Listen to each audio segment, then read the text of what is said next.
आज हम बात करेंगे BEd first year growing up as a learner. एक सब्जेक्ट है उसमें जो यूनिट फर्स्ट है उसकी। तो उसमें क्या होता है कि हमें बहुत सारी दिक्कत आती है कि इम्पोर्टेंट क्वेश्चन कौन से होते हैं और लॉन्ग क्वेश्चन लॉन्ग में कौन से क्वेश्चन पूछे जाएंगे, शॉर्ट में कौन से क्वेश्चन पूछे जाएंगे, वेरी शॉर्ट में कौन से क्वेश्चन पूछे जाएंगे।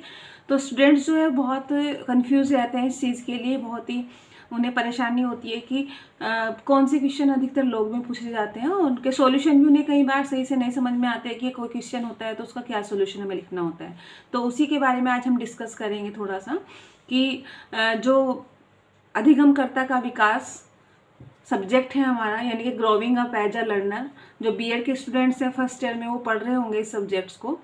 तो इसमें बड़ी दिक्कत आती है कि एग्ज़ाम भी आने वाले हैं बच्चों के, तो उन्हें ये समस्या रहती है कि हमें अगर इस तरह का क्वेश्चन आएगा तो उसका क्या आंसर लिखना है और अगर इस तरह का क्वेश्चन आएगा तो हमें क्या आंसर लिखना है। कई बार से बच्चे स्पष्ट ही नहीं कर पाते हैं कि हमें अगर इस तरह का क्वेश्चन आएगा तो हमें उसका आंसर क्या देना है, ये किस तरीके से हमें उसका आंसर लिखना है, क्योंकि बहुत डिपेंड करता है इस चीज़ के ऊपर। आपको लर्न तो बहुत सारा हो जाता है, लेकिन जब हम वहाँ पर लिखते हैं कि एग्ज़ाम में, तो वहाँ पर हमें समझ ही नहीं आता है कि इस क्वेश्चन का प्रॉपरली आंसर हमें क्या देना है।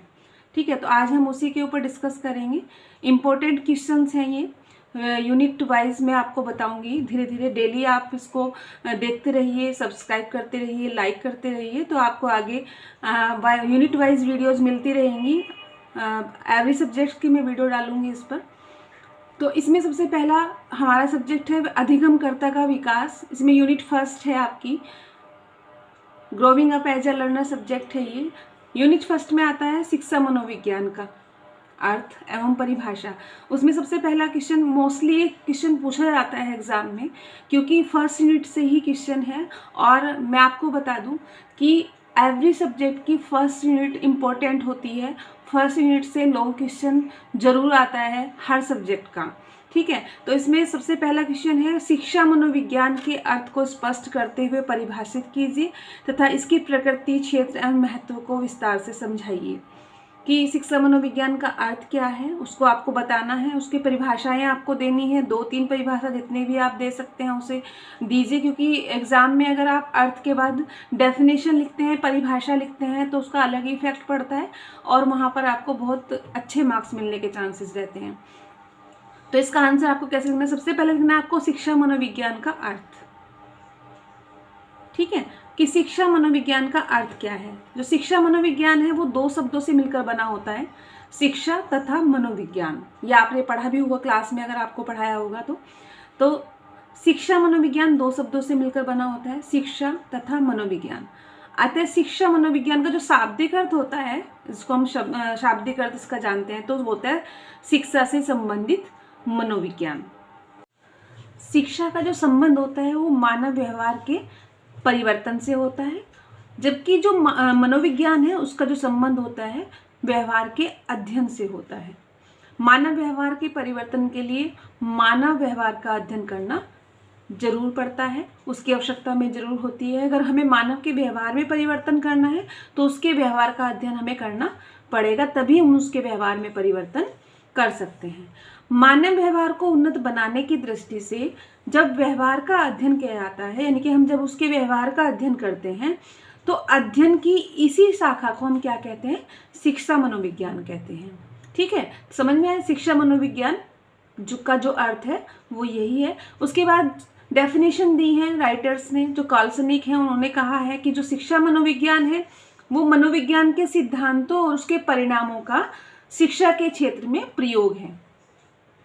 क्रो ने जो कहा है वो कहा है कि शिक्षा मनोविज्ञान व्यक्ति के जन्म से लेकर वृद्धावस्था तक सीखने के अनुभवों का वर्णन तथा व्याख्या करना है। उन्होंने कहा है कि जो शिक्षा मनोविज्ञान है वो क्या है कि जो मनुष्य होता है वो जन्म से लेकर उसकी वृद्धावस्था तक कि जो वो सीखता है और उसको जो अनुभव करता है वही क्या है? वो शिक्षा मनोविज्ञान है, उसी की व्याख्या करता है। ठीक है, स्किनर ने क्या कहा है कि शिक्षा मनोविज्ञान मनोविज्ञान की वह शाखा है जो शिक्षण तथा अधिगम से संबंधित होती है। यानी कि शिक्षा मनोविज्ञान क्या किसे कहा है उन्होंने कहा है कि शिक्षा मनोविज्ञान की वह शाखा है जो शिक्षण तथा अधिगम से, अधिगम मीन्स लर्निंग यानी कि सीखना, शिक्षण और सीखना दोनों से संबंधित होती है, वही शिक्षा मनोविज्ञान होता है। इसके आगे हम देखेंगे कि शिक्षा मनोविज्ञान के उद्देश्य क्या क्या होते हैं, क्योंकि कोई भी काम जब हम करते हैं, कोई भी वर्क जब हम करते हैं, वो बिना उद्देश्य के तो नहीं करते हैं। अगर शिक्षा मनोविज्ञान भी हम पढ़ते हैं या शिक्षा मनोविज्ञान भी हम देखते हैं तो क्या वो उसका भी हमारा कोई ना कोई उद्देश्य जरूर होता है। तो शिक्षा मनोविज्ञान का मुख्य उद्देश्य शिक्षा के उद्देश्यों की प्राप्ति में सहायता करना है, क्योंकि जब हम शिक्षा ग्रहण करते हैं तो वो किसी न किसी उद्देश्य से करते हैं। शिक्षा ग्रहण करने का भी हमारा एक उद्देश्य होता है। अगर हम बीएड भी कर रहे हैं ना, मान लीजिए हम बीएड करने आए हैं, बीएड की ट्रेनिंग ले रहे हैं, तो उस ट्रेनिंग का भी कोई ना कोई उद्देश्य है कि हम एक अच्छा टीचर बनना चाहते हैं। तो उसी उद्देश्य से हम क्या करते हैं कि बीएड की ट्रेनिंग लेते हैं, बीएड की एजुकेशन लेते हैं।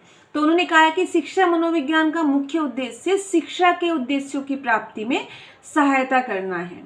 ठीक है, शिक्षा के उद्देश्यों की प्राप्ति में सहायता करना कैसा है कि जैसे शिक्षा मनोविज्ञान जब हम पढ़ते हैं तो उसमें क्या करते हैं कि मानव के व्यवहार का अध्ययन करते हैं। शिक्षा से क्या करते हैं, मानव के व्यवहार में परिवर्तन करते हैं, और शिक्षा मनोविज्ञान से क्या करते हैं, उसके व्यवहार का अध्ययन करते हैं। तो इसीलिए इन्होंने कहा है कि उसका सबसे बड़ा जो उद्देश्य है वो क्या है कि शिक्षा के उद्देश्यों की प्राप्ति में सहायता करना है, कि जिस उद्देश्य से हम शिक्षा ग्रहण करने जा रहे हैं उसके उद्देश्य को हम कैसे प्राप्त कर सकते हैं। ठीक है, शिक्षा का उद्देश्य व्यक्ति की अंतर्निहित शक्तियों यानी कि जो उसकी इंटरनल जो चीज़ें हैं हम उन्हें किसके द्वारा जान सकते हैं, साइकोलॉजी के द्वारा जान सकते हैं। कि सामने हमारे बच्चा बैठा है क्लास में, हम उसको पढ़ा रहे हैं, मान लीजिए क्लास में 20 बच्चे बैठे हैं, तो 20 के 20 का व्यवहार डिफरेंट होगा, तो उसे हमें जानना है कि इस बच्चे का व्यवहार कैसा है, इसके व्यवहार का हम अध्ययन करते हैं, तभी उसको अच्छे से पढ़ा पाते हैं, तभी उसको अच्छे से हम लर्निंग करा पाते हैं, अधिगम करा पाते हैं। शक्तियों का अधिकतम सहज, स्वाभाविक तथा सर्वांगीण विकास करके उसे समाज का एक उपयोगी नागरिक बनाना है। वही उन्होंने कहा है कि जैसे अगर क्लास में मान लीजिए एग्जाम्पल लीजिए, उदाहरण के रूप में हम बताते हैं कि सामने अगर कोई बच्चा क्लास में हम पढ़ा रहे हैं बच्चों को और वहाँ बच्चे बैठे हैं, तो उनका हम क्या करते हैं, उनकी शक्तियों का, कि उनके अंदर कितनी पावर है, कितनी एबिलिटी है, क्या क्वालिटी है, उनका हम क्या करते हैं, उनका अध्ययन करके उनका सर्वांगीण विकास करने में और उनको एक अच्छा नागरिक बनाने में उनकी सहायता करते हैं। शिक्षा मनोविज्ञान के उस उद्देश्य को 2 भागों में विभाजित किया गया है। ठीक है,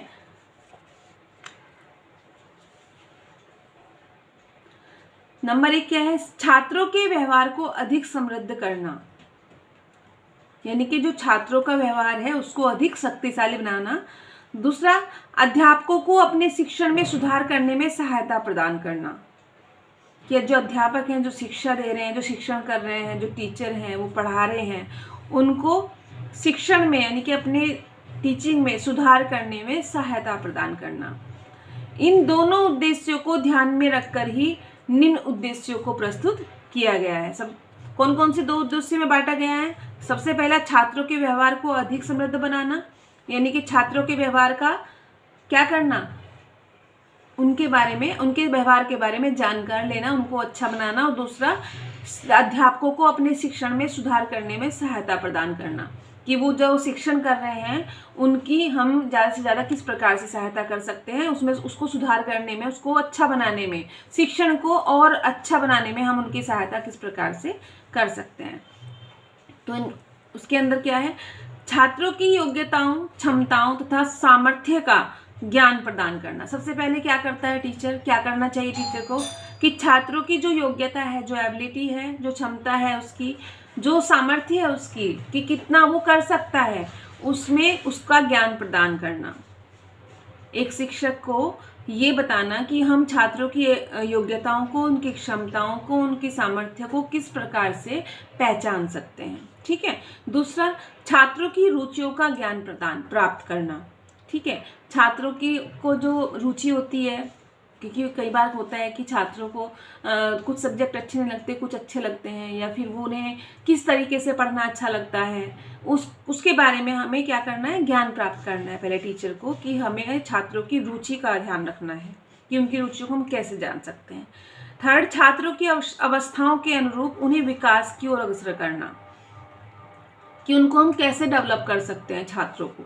ठीक है, छात्रों की विकासात्मक विशेषताओं का ज्ञान कराना, कि छात्रों की जो डेवलपिंग पावर है, जो उनकी विकास करने की जो क्षमता है, उसको हम कैसे बढ़ावा दे सकते हैं, कैसे उसको हम बाहर निकाल सकते हैं। छात्रों के वंशानुक्रम का ज्ञान प्राप्त करना, क्योंकि वंशानुक्रम का ज्ञान प्राप्त करना भी बहुत जरूरी है। छात्रों के वातावरण का अध्ययन करना, कि छात्र जो है किस एटमॉस्फेयर में है, किस तरह का एटमॉस्फेयर में रहता है, क्या करता है।